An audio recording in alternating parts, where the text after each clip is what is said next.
Bonjour tout le monde et bienvenue au Mon Corvo pour l'analyse un petit peu en détail du chapitre 888 de One Piece. Alors encore une fois je suis seul, je suis désolé mais c'est la dernière fois, c'est promis, mais ça va pas m'empêcher de décortiquer un petit peu le chapitre 888, un excellent chapitre, je pense qui a été voté unanimement comme excellent, puisque bien il y a beaucoup de révélations, il y a même l'apparition du Sulong, etc. Et on va du coup bien un petit peu analyser tout ça en détail et surtout s'ancrer sur deux points principaux du chapitre qui sont je pense l'évolution du caractère de Big Mom, on va en parler parce qu'il y a quelque chose de très important qui est en train de se dérouler, et surtout l'apparition du Sulong. Vous êtes prêts? C'est parti!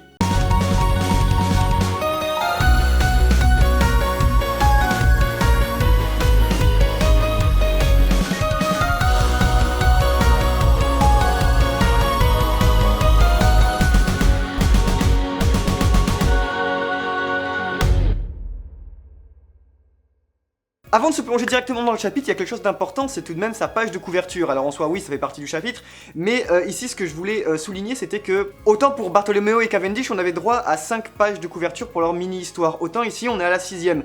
Alors comme beaucoup l'ont souligné sur internet, ça pourrait correspondre à une sorte de volonté d'Eiichiro Oda de tenir une sorte de pattern pour qu'à la fin de toutes les mini-aventures, c'est-à-dire qu'après on va arriver à celle de Léo, justement, juste après pour le prochain chapitre de One Piece, et bien normalement à la fin de tout ça il va se passer quelque chose d'assez important, donc peut-être que ce sera même à la fin de ce pattern, et bien que il va y avoir le grand incident de la flotte tant attendu, vous savez celui-ci qui est annoncé depuis la fin de Dressrosa, et bien peut-être que ça va être à partir de ce moment-là, et Eiichiro Oda il avait peut-être prévu un chiffre spécial pour ce chapitre, et étant donné que ça ne correspondait pas totalement s'il faisait 5 fois à chaque fois, ben cette fois-ci il a rajouté un chapitre, donc peut-être qu'on peut avoir une piste là-dessus. Alors tout de même, même si on en a que 2 pages, on a 2 pages excellentes de Luffy et de Katakuri. Pourquoi? Parce que eh bien on a une sorte d'introduction in medias res. Donc qu'est-ce que ça veut dire? C'est tout simplement que on est en plein dans l'action. On a un pan de l'histoire qui nous a été totalement coupé, c'est-à-dire qu'on a Luffy qui est revenu dans le monde miroir, et ça c'est très particulier parce qu'on comprenait qu'il y avait cette volonté de la part de Luffy de retourner au combat, de retourner au front,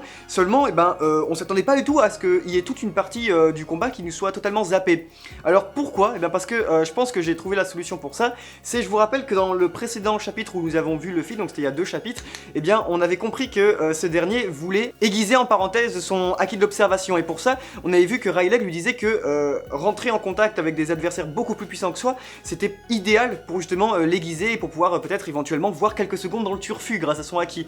Alors ça, eh ben justement, je pense que Eiichiro Oda, parce que ça aurait été trop long à implanter, eh ben nous a fait comprendre en fait que Luffy et Katakuri se sont battus pendant un bon moment en fait. Pourquoi? Parce que le monde des miroirs est totalement défoncé, vous regarderez, il y a des débris de partout, c'est chaotique, on voit le miroir à gauche, je pense là où est apparu Luffy il y a quelques minutes, ou on ne sait pas, qui est lui aussi brisé. On voit également que Luffy est extrêmement fatigué, qui souffle, il a une respiration qui halète, et qu'il est aussi tout blessé, il a du sang, etc. Donc il y a quelque chose qui s'est passé, et on note également que Katakuri, lui, eh bien, est toujours pareil. Alors si cette petite hypothèse eh bien, se confirme, c'est-à-dire qu'ils se sont bien battus, c'est très mal barré pour Luffy, ou en tout cas c'est toujours le rapport de force est toujours respecté, parce que eh bien, Luffy et dans le mal, et Katakuri lui il est toujours les bras croisés, etc. Seulement ce qui se passe c'est que Luffy à mon avis il y va tête baissée, tête brûlée, pour en fait eh bien, justement aiguiser son acquis. Et ça Katakuri peut-être qu'il le voit pas venir. Alors justement on a peut-être cette partie là pour nous dire que de la part d'Eiichiro Oda, que Luffy s'est bien entraîné, que là il a bien fracassé, il a bien donné des coups de poing, et quelque chose qui vient en plus valider tout ça, c'est que eh bien Luffy directement il frappe Katakuri, c'est à dire qu'on saute la page suivante et juste eh bien il y a Luffy qui continue, et ça à mon avis Katakuri il le voit pas venir parce qu'en fait il est juste en train de l'attaquer, juste pour se confronter, juste vous savez pour essayer d'avoir d'un coup et je pense que c'est comme ça que ça va se venir, il va lui donner un coup de poing et d'un coup il va voir qu'il va se déplacer vers la droite ou la gauche, et alors il va déplacer son poing vers la gauche ou la droite, et on verra que eh bien Katakuri va se prendre le poing, et alors à ce moment là Luffy va dire j'ai réussi. Mais pour ça il faut qu'il enchaîne les coups non-stop. C'est super trop classe de manière graphique de faire ça, c'est à dire qu'on a juste Katakuri qui parle de base, et pourtant derrière on a plein de traits de vitesse. Bah c'est dire en fait que c'est sa tête qui réfléchit parce qu'il a compris que Luffy allait l'attaquer, et étant donné que c'est la dernière case de la première page, et ben on comprend que justement il faut tourner la page pour voir qui va l'attaquer, et ça c'est super parce que c'est un moyen de la part d'Eiichiro Oda de coupler un champ contre champ basique entre deux personnages qui se parlent, mais en plus avec une subtilité liée au personnage. Donc voilà pour ce qui était de Luffy versus Katakuri. Je pense qu'on va avoir droit à quelque chose de plus important d'ici quelques chapitres, parce que là on est parti sur quelque chose qui pourrait durer très longtemps au niveau de l'armada de Big Mom contre les Mugiwara sur le Sunny. Un tout petit truc pour venir sur Luffy et Katakuri juste en deux mots, il y a deux petits trucs qui m'ont sauté aux yeux. C'est la première, c'est un petit peu le parallèle entre Luffy et Katakuri, c'est-à-dire que Katakuri qui quand même demande, même si c'est une toute autre façon parce que au final ils ont une sensibilité différente, il demande quand même à Luffy s'il veut pas rejoindre son équipage, au final c'est ça. Donc ça crée vraiment un lien entre les deux, avec déjà qu'on avait ça au niveau du monde miroir, on avait ça au niveau des fruits qui se ressemblaient et tout ça, et ben maintenant on a ça rien qu'au niveau du comportement et c'est vraiment super bizarre. Mais aussi un truc que j'ai lu dans les commentaires de la réaction live, et ça c'est super de l'avoir remarqué pour certains, c'est que c'est vrai que Katakuri ça se trouve il fait ça parce que il a pas envie que Luffy témoigne de son petit péché mignon, des donuts, etc. et de son véritable visage. Peut-être que c'est ça et qu'au final ça l'arrangerait bien qu'il soit là et je suis sûr qu'il a retrouvé quelqu'un d'assez sympathique en Luffy en fait. Autrement, la grande partie du chapitre se déroule sur mer et ça c'est extrêmement important. Récemment, le mangaka avait dévoilé, il avait livré au public qu'il souhaitait faire des batailles navales. Et ça c'est pas... Enfin faut pas croire que c'est anodin de voir que d'un coup on a une sorte d'armada gigantesque, c'est quelque chose qu'on n'avait pas vu depuis l'arrivée de Barbe Blanche à Marineford. Face aux Mugiwara, on a des bouées de canon qui partent. L'apparition de Charlotte Bavarois, 26e fils de Big Mom, eh bien, est assez spectaculaire parce que c'est quelque chose que... Enfin... On dirait vraiment qu'Eiichiro Oda décide dans cet arc en fait de créer à chaque personnage un truc chelou. Genre un personnage, un truc chelou, un personnage, un truc chelou. Et ben là, on a quelqu'un qui, en fait, c'est une sorte de stéréotype des boxeurs des années 60, 70. C'est-à-dire que le mec, il est vraiment super chaud, vous regarderez, il est vraiment en mode... il est stressé et tout ça, il en veut trop, il veut trop en donner. Et genre, c'est super particulier, mais... Pour autant, ça marche super parce que, bah pourquoi pas, ils nous rappellent tous le roi Dressrosa, Isabello, je sais plus. Mais son chara design est en tout cas super trop cool. Moi, ce qui m'intéresse le plus dans tout ça, c'est que je voulais vous parler, c'était la position de Smoothie là-dedans. J'ai vu que donc Smoothie arrive avec Daifuku pour contrer les Mugiwara, c'est-à-dire que sur les flancs maintenant, ils sont totalement pris. Et du coup, on a Smoothie qui est là. Alors Smoothie, c'est super cool qu'elle soit là, seulement il y a un truc qui m'a un petit peu gêné, c'est un petit peu un regret. C'est-à-dire que Smoothie, vous regarderez la case où elle arrive, et bien il y a ses sœurs aussi, il y a ses plus jeunes sœurs qui sont là pour l'épauler, et du coup elle a une sorte d'équipage qui est un peu composé de filles. Et ça c'est un petit peu regrettable parce que dans One Piece, il n'y a pas tellement de personnages féminins qui vont dominer des hommes, qui vont donner des ordres à des hommes et qui vont même mettre la misère à des hommes.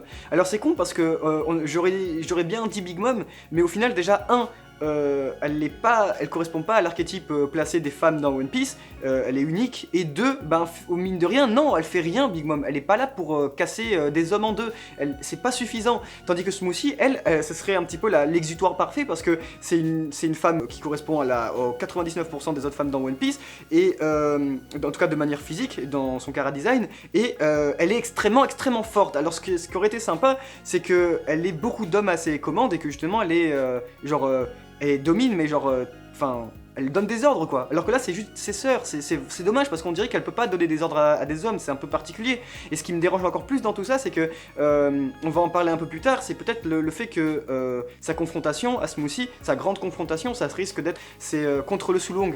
Mais ça serait encore décevant de voir que ce serait femme contre femme. Pourquoi est-ce que Smoothie ne pourrait pas, genre par exemple, je sais pas, fracasser Jinbei, genre fracasser du Sanji, ce serait important je pense. Alors maintenant on va parler d'un des premiers points très importants de ce chapitre selon moi, c'est tout de même l'évolution de Big Mom dans ce chapitre. On a une case qui, je pense, a sauté aux yeux de beaucoup de gens. C'est celle où Big Mom est sur sa vague et on la voit, c'est-à-dire c'est un plan d'ensemble, on voit des pieds à la tête, de la tête aux pieds, et elle est super trop classe. Je sais pas, il y a quelque chose qui se dégage, on a l'impression qu'elle est plus stylée qu'avant. Et mine de rien, pourtant, elle est pas tant différente que ça. Et alors, il nous fallait que Perospero sorte dans une petite case, mais Big Mom, tu aurais pas maigri. Et là, il y a deux grandes écoles qui se créent, c'est-à-dire que moi je pense qu'il y a deux vraiment visions de la chose. Premièrement, on va mettre, mis à part que Big Mom dans cette case elle est incroyablement stylée, etc. et tout, on a soit, et c'est important de le noter, soit Big Mom qui est en train de s'essouffler, c'est-à-dire que Big Mom du coup est dépendante à la nourriture et au final la composer son organisme d'une façon à ce qu'elle devienne dépendante à avoir de la nourriture un certain laps de temps, parce que sinon elle s'affaiblit. Et alors à ce moment-là, c'est possible parce qu'on remarque un truc très important, c'est vous savez le gâteau de mariage, je veux mon gâteau de mariage, et il s'est affaibli. Elle fait plus gâteau de mariage toutefois, elle fait gâteau de mariage s'il vous plaît. Et du coup ça montre peut-être qu'elle maigrit et que ce serait super sympa de voir que, étant donné qu'Oda prend à la lettre, vous savez, des stéréotypes, vous savez par exemple le stéréotype d'être goinfre, de bien manger, bah là il est mis totalement à la fin, c'est du premier degré, Big Mom elle bouffe à blinde, et bah là peut-être que justement il a pris le stéréotype de maigrir, mais genre littéralement, c'est-à-dire de faire une diète, mais genre si tu manges pas, tac, t'es tout maigre, et ben là peut-être que ça arrive vraiment à Big Mom. Et si c'est le cas, alors on a une fin d'arc qui se dessine avec Sanji, parce que Sanji qui détient le gâteau, Sanji qui a quand même une sacrée pointure, on l'espère, et bien pourrait du coup placer ses termes et ses conditions pour le gâteau, c'est-à-dire que Big Mom, ce serait, je pense, très décevant. Parce qu'à ce moment-là, je suis désolé, mais elle mérite pas son titre d'empereur. Big Mom, eh bien, en fait, si on la prive de nourriture pendant un moment, eh ben, elle s'affaiblit, et à ce moment-là, on peut la battre. Ça devient quelqu'un de tout à fait, ça devient un adversaire tout à fait combattable. Et du coup, à ce moment-là, Sanji, il lui dirait, écoutez, vous voulez le gâteau, vous voulez sauver votre mère, parce que sinon, elle est en train de dépérir. Et ben voilà les conditions, vous me laissez partir, etc. et tout, vous faites rien, vous êtes nos alliés, je sais pas, mais bref, voilà. Ça, je pense que ce serait un petit peu la partie négative de la chose. Moi, ce que je verrais autrement, et ce qui serait très intéressant, ce serait très particulier, parce que putain, ce serait dingue, hein, je sais même pas comment l'expliquer, ce serait que Big Mom, en réalité, quand elle ne mange pas comme ça, et bien du coup elle maigrirait, et du coup elle deviendrait plus belle. Vous savez, on a des dessins qui ont été dévoilés par Eiichiro Oda de Big Mom à plusieurs âges, et au final elle était très belle. On sait que quand elle était enfant, elle était très grosse, elle était pas belle du tout, voilà, c'était une petite bouboule quoi, et au final, eh bien, elle est devenue très belle. Alors comment on explique ça en sachant que maintenant, elle est plus belle du tout? C'est pas normal. Seulement si on prend le postulat que si elle arrête de manger, eh bien, elle est belle, et que ça se confirme totalement parce que quand on l'avait vue petite, elle faisait que manger, et quand on l'a vue maintenant, elle fait que manger, eh ben si ça se trouve les amis, quand elle ne mange pas, Big Mom,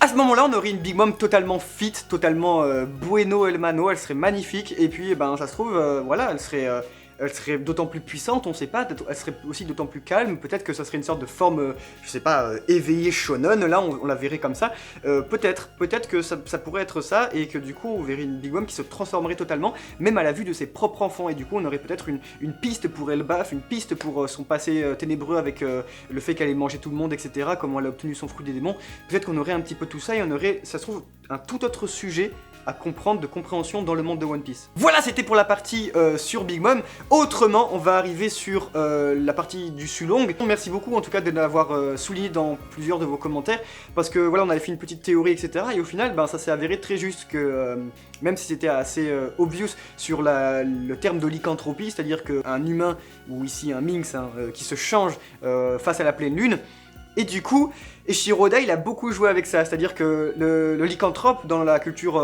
populaire c'est quelque chose de très violent, quelque chose de très... voilà, c'est un loup-garou, c'est extrêmement violent, extrêmement imposant. Et ici on a quelque chose que je pense personne ne pouvait imaginer, on a une version de Carotte qui est absolument spectaculaire et qui est très charismatique, c'est-à-dire que je pense qu'on a l'opposé de par exemple d'une Boa Hancock. Boa Hancock c'est la femme la plus belle du monde. Et je pense que Carotte ici, elle s'y oppose totalement parce que c'est genre une aura, un charisme qui n'a rien à voir avec la beauté, mais qui inspire quelque chose, comme du respect et une certaine aura en fait. Je sais pas si vous comprenez ce que je veux dire, parce qu'elle est très belle, mais pour autant, elle est pas belle. Et du coup, Eiichiro Oda pour ça il est très fort parce que mine de rien elle est très imposante la Carotte. Je pense qu'il doit y avoir des inspirations un petit peu partout là-dedans. Et vous remarquerez qu'il y a une très belle case, une très belle triple case même d'analogie avec un œil. Vous regarderez l'œil de Carotte normal, après la lune qui correspond à son œil, et après l'œil transformé. C'est très très beau Eiichiro Oda, pour ça c'est vraiment un mangaka de génie. La transformation elle est super cool, d'autant plus qu'il joue avec les codes, hein. Merci la queue qui devient énorme, merci les griffes très pointues, etc. et tout, les poils qui s'élargissent, on se dit oulala, et on clique sur la page suivante et c'est pas du tout ça. Alors d'autant plus que Oda il continue sur cette lignée avec Chopper qui... c'est quand même... Enfin, moi ça m'a fait un petit peu cliquer sur le coup, mais au final, je sais pas si l'humour il devait passer, parce que Chopper il dit « Waouh, mais Carotte, on te retrouve plus du tout, parce que tu as les cheveux tout à fait blancs, tu as les yeux rouges. » Mais genre, on en parle de sa taille ou du fait qu'elle a gagné 20 ans là. Genre elle a totalement changé, c'est spectaculaire, même ses cheveux ils sont devenus tout à fait plus longs, etc. Et du coup moi je pense avoir une piste là-dessus, c'est qu'elle correspondrait un peu à un archétype du shonen, c'est-à-dire que du personnage féminin. Il y a beaucoup de personnages féminins dans les shonen comme ça qui laissent tout à fait le côté sexualisé de la femme pour apporter quelque chose de, voilà, de plus du terme du aura, du charisme, etc. Et peut-être que là, du coup, vous remarquerez qu'il y a un truc très important pour ça. Ça semble tout à fait anodin, mais c'est extrêmement important. C'est sa poitrine. La poitrine de Carotte qui était super sexualisée, etc. C'était très bizarre parce que voilà, bon, pour un Minx, voilà, c'est Oda, il fait ce qu'il veut, hein, mais du coup là, la volonté propre de l'avoir totalement rétrécie, c'est-à-dire qu'elle a toujours une poitrine, hein, mais tout à fait beaucoup plus moindre, pardon. Et bien, ça prouve un truc, c'est que ici, il y a une volonté en fait de absolument pas la sexualiser, mais d'une force. C'est-à-dire que normalement, même s'il y a un personnage féminin qui a un power-up ou qui est beaucoup plus important, on n'en arrive pas là. Et je pense que ça saute aux yeux de tout le monde. C'est-à-dire que c'est un peu tacite. Tout le monde le comprend, mais personne ne le dit. On voit très bien que ce personnage, il sera jamais sexualisé, on la verra, enfin, je pense pas du tout. Et alors, ce que je pense, moi, c'est que si, eh bien, il y a cet archétype du shonen chez Carotte, eh bien, je pense qu'on pourrait spéculer sur pareil, mais au niveau des hommes, des hommes minx, des mâles. Ouais. Et je pense que si on suivrait ce postulat, alors peut-être que les minx seraient des véritables loups-garous, vous savez, super violents, super virils et tout ça. Ça pourrait être possible. Je pense qu'on pourrait les voir, vous savez, genre super virils, mais à la fois super beaux gosses. Mais alors la question que je me pose, et que je pense ici, on va spéculer un petit peu sur l'avenir de One Piece, c'est le potentiel heuristique de malade en termes de puissance des minx. Parce que là, ici, on a une carotte qui n'est pas une mousquetaire au gradé des minx, qui n'est pas Nekomamushi ou Inuyarashi, et qui est absolument monstrueuse. On a une vitesse hallucinante, elle abat des ennemis en un éclair. Je pense que moi, quand je vois ça, je me dis... c'est très vague comme présentation parce qu'on a juste quelques exemples, mais moi quand je vois ça, je me dis bah elle est plus forte que Sanji, elle a le niveau de Zoro, je sais pas, je me pose des questions pour de vrai. C'est juste très très imposant de l'avoir comme ça. On la voyait déjà tenir tête à Zoro, tenir tête en parenthèse, enfin d'avoir surpris Zoro en tout cas alors qu'elle était en forme basique. Maintenant c'est juste une minx presque de base, Carotte. Vous prenez Pedro, vous prenez Inuyarashi, une Nekomamushi, qu'est-ce que ça donne? Vous prenez Nekomamushi qui a fait un German suplex, une énorme prise de catch à Jack en mode classique des familles. S'il y avait la pleine lune, s'il y a une grande guerre dans One Piece, s'il y a un futur conflit mondial, les minx, c'est n'importe quoi ce qu'ils apportent. C'est absolument n'importe quoi, parce que c'est une race hautement supérieur. On n'a pas, rien que dans la mesure où ils contrôlaient l'électricité, dans la mesure où ils avaient des forces un petit peu comme les hommes poissons, c'est-à-dire des facultés, par exemple, soit eux ils ont des poils et tout ça, les hommes poissons ils pouvaient respirer sous l'eau, etc. et tout ça, et ben ça allait. Mais là, c'est quelque chose qui n'est pas inhérent ni aux humains ni aux hommes poissons, c'est la faculté d'avoir un power-up lié à sa race. Carotte, elle, arrive à avoir plein pouvoir de ses pouvoirs. Parce que ce qui nous fait penser, c'est son sourire à la fin. Tandis qu'elle prend le gouvernail et qu'elle le lève en mode total victory, genre flawless victory, et ben elle montre qu'elle a plein contrôle de ses pouvoirs et de sa nouvelle forme parce qu'elle nous sourit et qu'elle est, elle est consciente. Tout le monde pensait que ça allait tomber dans le bateau, waouh, elle est super violente et du coup elle est pas contrôlable, etc. et tout.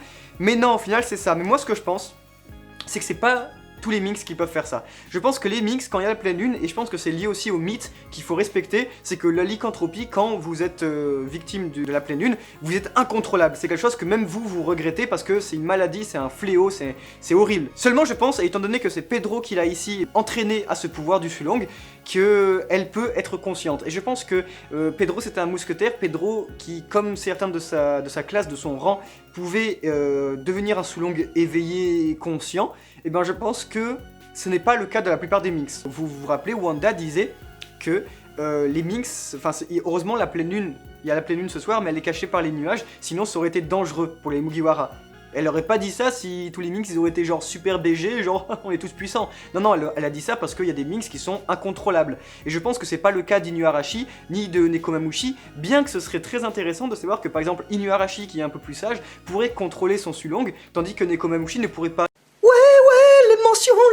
Les mentions spéciales, oh mon corbeau. Mention au spécial aux boulets de canon qui sont absolument fantastiques dans ce chapitre, j'ai beaucoup ri. Et franchement ça m'a mis grave de bonne humeur, surtout que genre, je sais pas, c'est tellement mignon, mais c'est à la fois tellement intéressant de savoir qu'il y a des boulets de canon qui parlent et qu'ils ont tous des comportements différents, ils sont tous... C'est trop cool, putain, moi ça m'a trop fait plaisir, surtout le fait que il dévie un petit peu les lois de la physique, genre le boulet de canon, il est en l'air, il est projeté, et tandis que Nami leur dit non, les Mugiwara ils sont par là, ils font un un dash vers le sur le côté, c'est pas normal, et c'est... Enfin putain, c'est terrible. Maintenant, je suis désolé, je vais un peu casser l'ambiance, mais un Sulong, une carotte éveillée, super puissante et tout ça, c'est très loin de suffire, je pense, à aider les Mugiwara. Pourquoi? Eh bien parce qu'il y a un petit indice là-dedans, les amis, c'est Daifuku qui nous dit... Carotte, elle fait pas partie de Zou, de la ville de Zou, avec... c'est pas une citoyenne tout comme Pedro. Vous savez, Pedro que du coup ils ont rencontré, etc. et qui leur a donné beaucoup de fil à retordre il y a déjà des années auparavant avec les Nox Pirates. Eh bien, ça c'est très important parce que... c'est-à-dire que... il dit ça quand il apprend que le Sulong va apparaître. Et directement, lui, dans sa tête, il faut comprendre hein, qu'il n'y a rien qui est mis au hasard de la part d'Oda, hein, c'est que quand il met ça, il se dit... Merde, je vais te dire cette phrase-là uniquement quand je vois le Sulong. Donc, par analogie déductive, je comprends que Pedro s'est changé en Sulong. Ça lui rappelle directement Pedro, cette apparition en Sulong. Alors forcément, lui, dans son subconscient, il se dit « Putain, merde, les mauvais souvenirs !» Et du coup, Pedro a dû, je pense, s'éveiller en Sulong, se transformer, il y a dû avoir une pleine lune, et sachant que voilà les Nox Pirates etc et surtout Pedro il était extrêmement malin et très futé, il a dû infiltrer le territoire de Big Mom peut-être lors d'une pleine lune et c'est pourquoi il a fait énormément de bruit à l'époque. Vous savez il a dû après perdre des années de sa vie et tout ça. Mais ça n'empêche pas que du coup, nous ce qu'on sait c'est qu'il s'est fait rétam par Big Mom et tout ça, et du coup forcément ce qui se passe, ce qui est très important, c'est que du coup son Sulong a été totalement maîtrisé. Et le Sulong de Pedro, à mon avis, il est beaucoup plus important que le Sulong de Carotte. Alors je pense que, j'ai pas envie de parler trop vite, mais un peu RIP. Je pense que par exemple, et je pense que ce serait tout à fait normal, qu'une smoothie, le Sulong elle en a rien à cirer.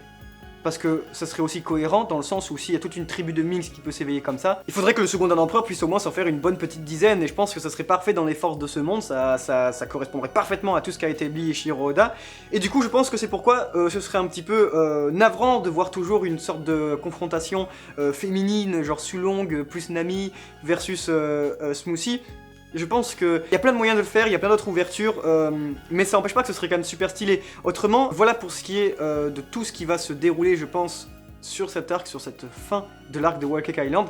Pour ce qui est de Luffy versus Katakuri, je pense j'ai le pressentiment qu'on va pas les revoir, enfin en tout cas pas le climax du combat, je pense qu'on va juste en attendant voir quelques petites pages à chaque fois par chapitre, mais pas quelque chose de très imposant, c'est peut-être que un mauvais pressentiment, mais je pense que ça va se passer comme ça, il va falloir attendre que les différentes instances et les différentes intrigues se terminent au niveau de Sanji versus Oven, au niveau du Sulong versus Smoothie, de Daifuku, de la transformation de Big Mom, de qu'est-ce qu'elle est bien en train de nous présenter, et je pense qu'à ce moment-là, on aura une sorte de climax, Luffy versus Katakuri. Voilà les amis pour ce qui est de la review du chapitre 888, je pense l'avoir un petit peu bien détaillé, et vous avoir peut-être donné quelques petites clés de compréhension sur tout ce qu'il y a à savoir dans ce chapitre, et peut-être même pour la suite.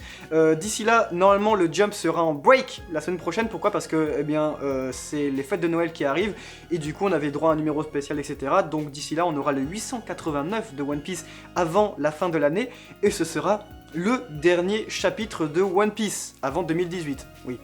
Voilà, si vous avez besoin de quoi que ce soit pour comprendre davantage certains pans de ce chapitre, n'hésitez pas à me le faire savoir en commentaire, j'y répondrai dans la mesure du possible. Autrement, je suis disponible beaucoup plus sur les réseaux sociaux tels que Facebook, Twitter et Discord, si vous avez envie de communiquer.